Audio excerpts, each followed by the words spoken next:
Hello and welcome to It's About Youth. I'm Fana Shea, and this is a show that talks about issues that matter to youth. Now, Malaysia aims to position itself as a global hub for higher education. In doing so, it has been actively fostering education partnerships with leading education hubs globally, including the UK.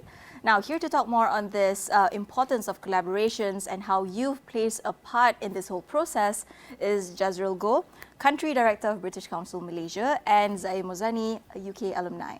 Right, thank you so much for joining us, you guys. So let's begin with the role of British Council, because I'm pretty sure we've heard of British Council, but we probably not know exactly what the organization stands for, mission, vision, and whatnot. And also, if you don't mind, putting in as well the role of youth in higher education collaborations as well. Jazreel, let's start with you. Thank you for a really great opportunity to be here today. Well, for the British Council, our work in education, it's really about connecting local, regional as well as global education agendas to forge effective and sustainable partnerships in internationalization of education. And we believe this is really important because the sector, the education sector and its institutions plays a critical role in promoting the exchange of ideas, and of course that would then lead to more research, more youth exchanges, more academic exchanges, and it will benefit the UK and also Malaysia and the world as well. So from our point of view, the reason why British Council supports and engages in education, it's really lies in the fundamental basic of supporting global knowledge exchange and also people-to-people connections as well. Now, when it comes to youth, I think youth is absolutely central to higher education collaborations. Now, for example, when UK or Malaysian institutions get together and collaborate, one of the things that usually happens is they create opportunities for students in both countries to be able to have mobility exchanges, and also that then builds a platform for long-term network. Now, this is essential because through such exchanges, students are able to understand cultural differences, be exposed to other people's culture, and more importantly, they build lasting networks. And that is actually the bedrock for future UK-Malaysia collaborations, whether it is in trade, in knowledge exchange. And I think in the long term, that's about prosperity for the world, peace, and mutual understanding and trust. So I think youth are really essential in terms of bridging cultural gaps between nations. Right. Right. I mean, I'm pretty sure, with regards to Malaysia and UK education partnerships, it has been, quite well established. There are a lot of UK students here in Malaysia and Malaysian students in the UK, for example. But I want to talk about challenges. Zai, maybe you can start first. Challenges in cross-border educational partnership. And, what are some of the challenges that we might not, that we might missed when it comes to this collaboration, and how do we address them? Yeah, thanks for the questions. It's 2024, and I think one of the challenges that we have is always communication. I think when you're talking about partnerships, things always get lost in translation, and not just that, right? Geographical barriers as well. This is why I think one of the things that is underutilized but should always be emphasized is the fact that the tech platforms that you can use to always expand communications to promote partnerships. I think of, I give you a specific example of UK Malaysia cultural aspect. Is something that's always under-emphasized because UK Malaysia have a very long history. We have a heritage. Yeah. UK Malaysia has a rich heritage, and that's always under-emphasized because of globalization. This gets lost in translation. If you think of our country's leaders, they were educated in the UK. Yeah, mostly. And many of the country's institutions are shaped by British thinking. And I think as we move into 2024 and the 21st century, there needs to be a way for us to strengthen UK Malaysia education relations beyond what Jazreel mentioned about beyond research. And I think there are many areas. If you look at AI, there's a emerging collaboration between both UK and Malaysia entrepreneurs and governments. And I think this is where, we're looking at a concrete example. There's so much more that can be done in education and beyond, in translating research into tangible results for the economy, for society, and actually for the region. When Malaysia prospers and Southeast Asia also prospers as a result of that. Definitely. What about you, Jazreel? Well, I think following on what Zaim said, I think another one is about the challenges is actually about opportunities for all. And sometimes I think there are challenges for perhaps youth from more disadvantaged backgrounds to access such opportunities, and I think coming together to look at how do we support and provide, for example, more scholarships or bursaries for our young people to be able to access. And one of the things we are looking at is, for example, we have developed a Women in STEM scholarship, and that is actually to encourage more women to look into pursuing careers in STEM through a stronger education background. So that Women in STEM scholarship is available. And there are also great scholarships for students looking at pursuing other areas of study as well. So I think definitely scholarship is one, but also in terms of opportunities for more short-term programs that would allow students to perhaps those, especially those with family cares and all, to be able to spend maybe just a shorter period in the UK. So all of this I think would be really important as we move forward, given that our key here is not just about the elite, it's actually opportunities for all. Yeah, I mean, I would definitely agree to that. I mean, Zaim, you were from the UK as well, from UK University. I was from UK University as well. I think back then, the exposure towards this kind of programs, exchanges were quite limited.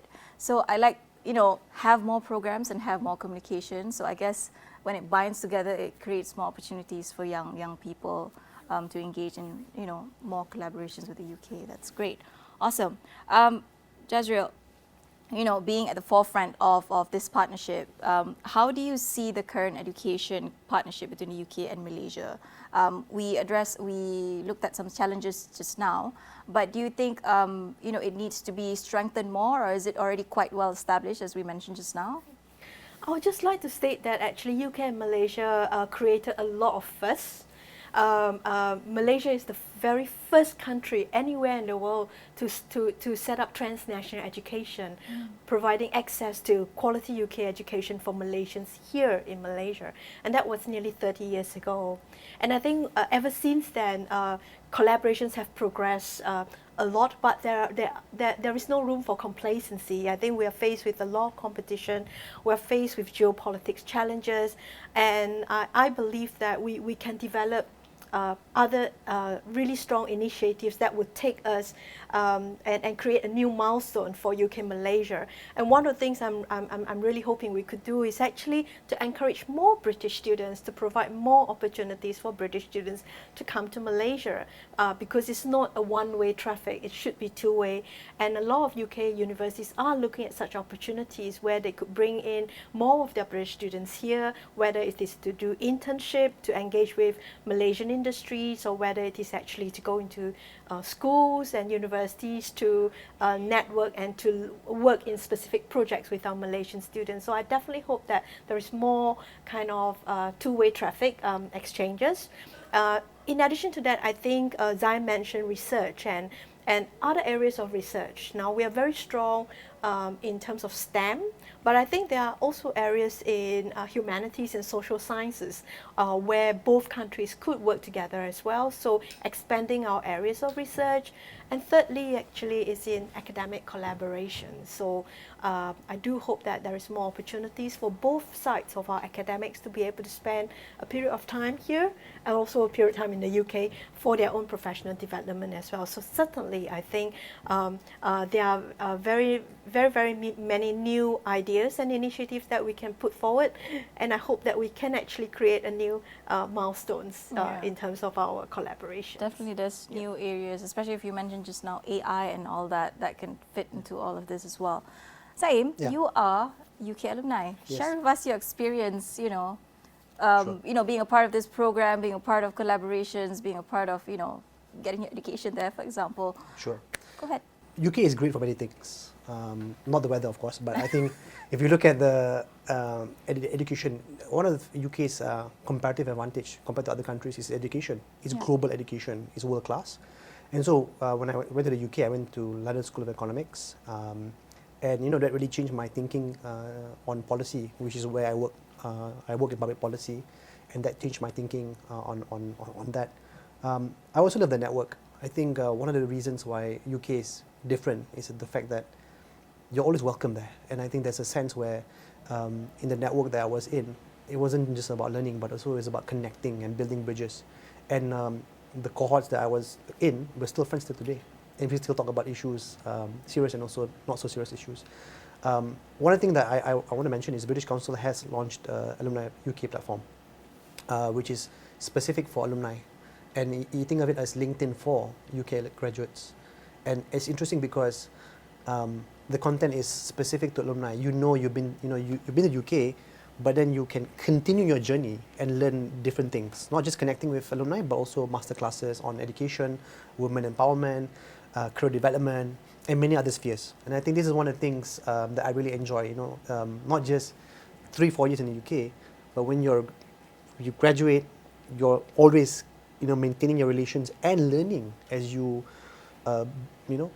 build your career journey. So that's one of the things that I feel that I'm grateful that we have Alumni UK. We have thousands of people on that platform, and we have different groups that you can join, different thematic areas. And I think this is one of the things where it's beneficial, and I think it's very helpful for emerging professionals and young professionals.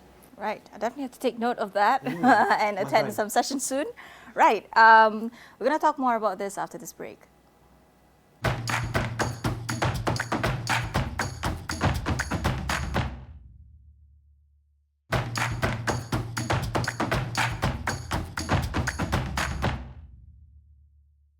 Hello and welcome back to It's About Youth. Today I'm joined by Jazreel Goh, Country Director of British Council Malaysia, and Zaim Mohzani, UK alumni, to talk more about education collaboration, specifically within Malaysia and the UK.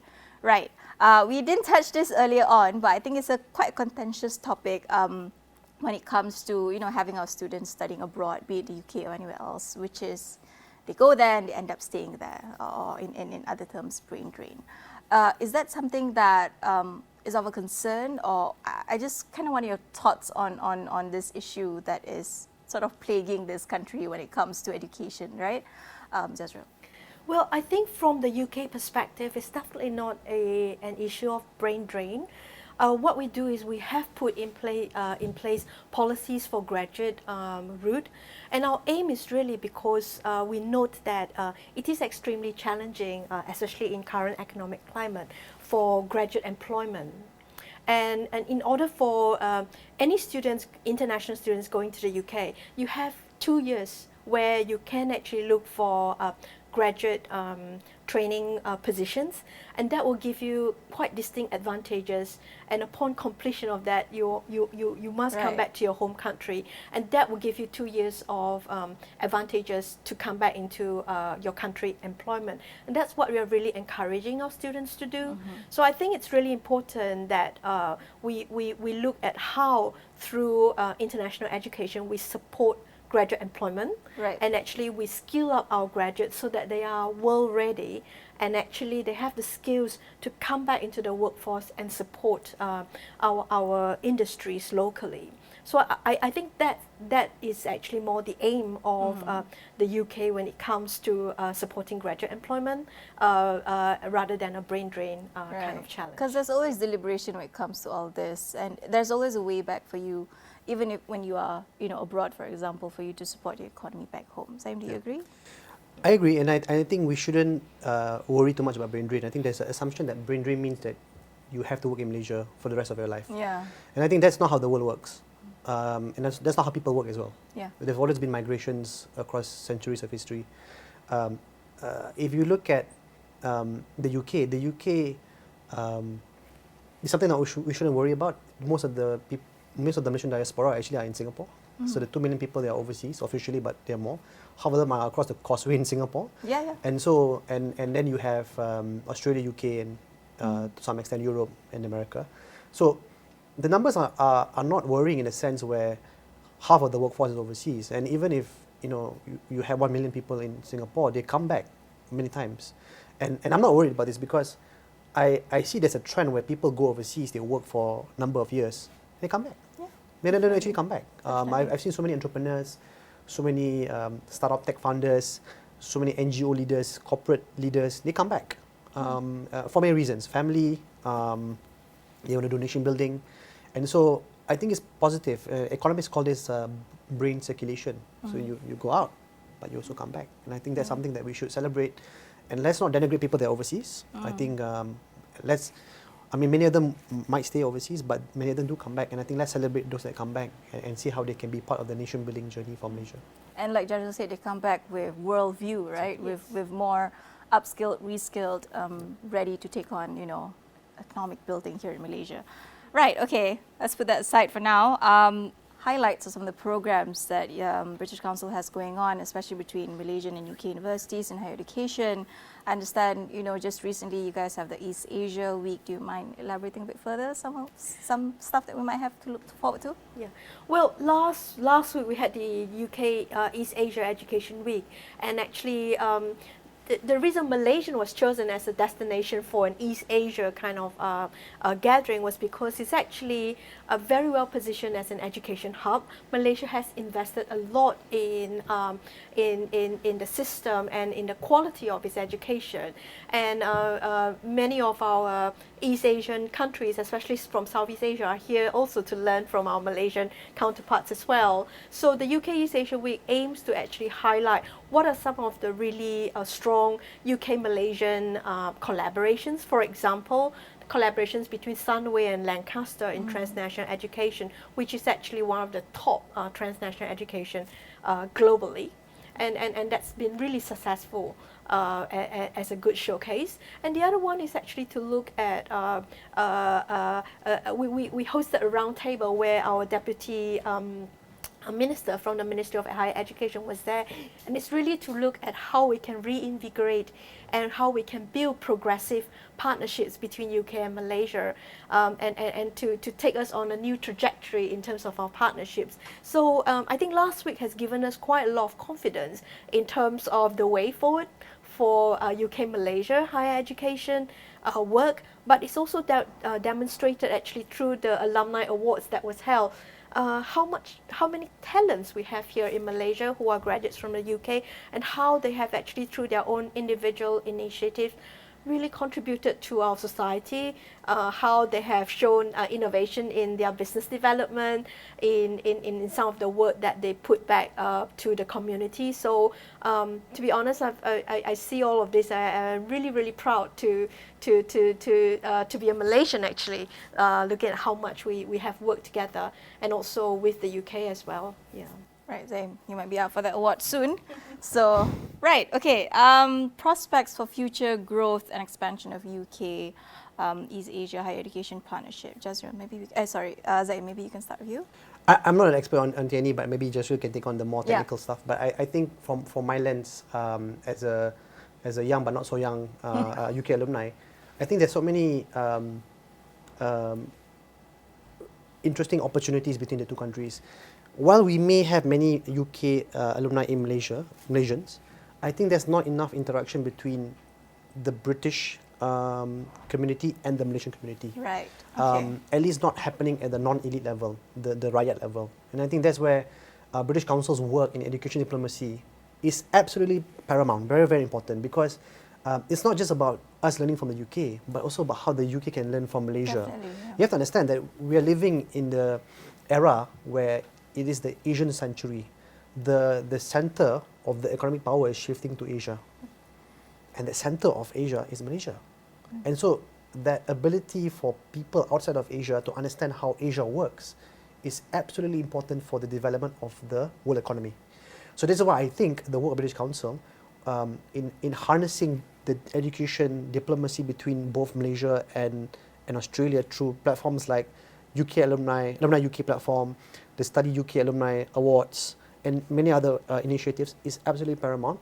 But on the people-to-people level, where I do a lot of my alumni work, is building networks between young people, but also alumni. How do we connect with British alumni in the UK and look for collaboration beyond government? This is where we talk about, women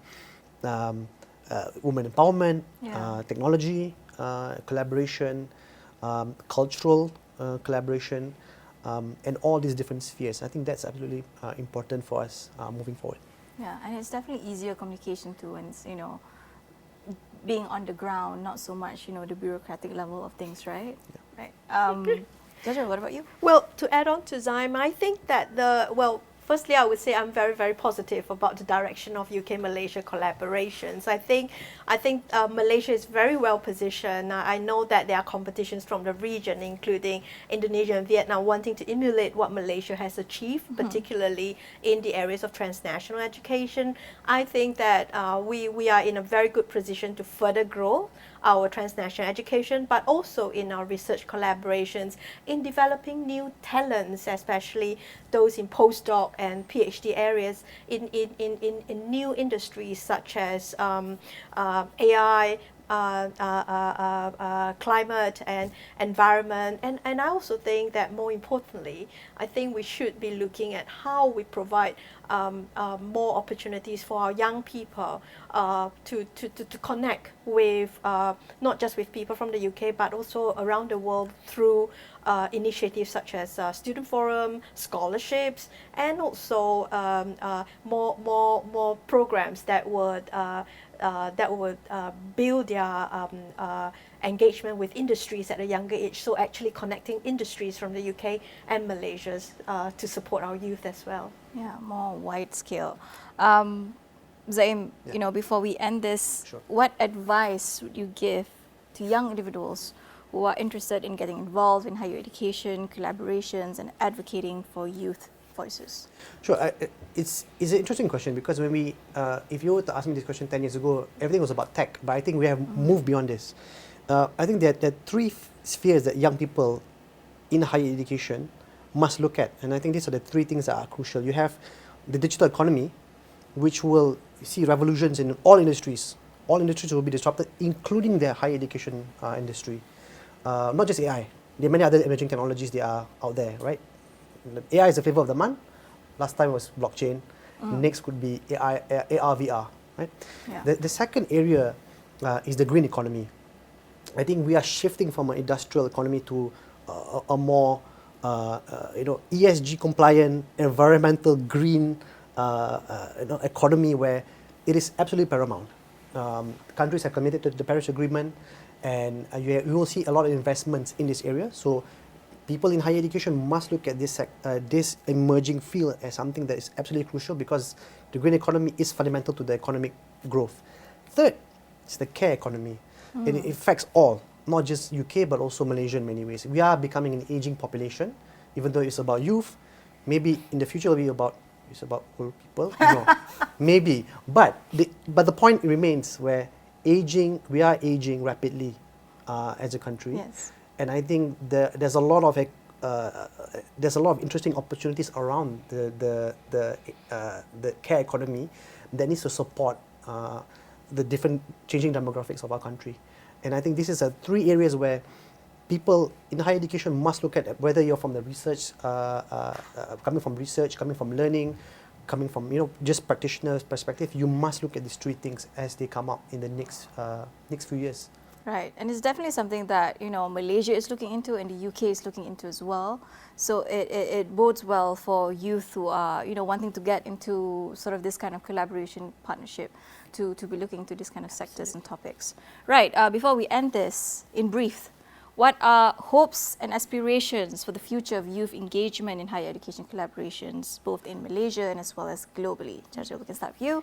Well, I think at the British Council, it is our role to connect young people from the UK, Malaysia, and around the world, helping them to learn English, access internationally recognized qualifications, experience the UK's culture, or to study internationally. So my advice or my aspiration for young people is to please build international connections, continue to value the relationships that you have created through those experiences, because as I mentioned, and I think very importantly, in the digital future, humanity, building trust, and promoting cross-cultural understanding will represent an even greater premium. And we look at the world and we know there are real issues, especially for young people. You know, the issue of chronic and systemic unemployment and unemployment in the region is very high, including Malaysia.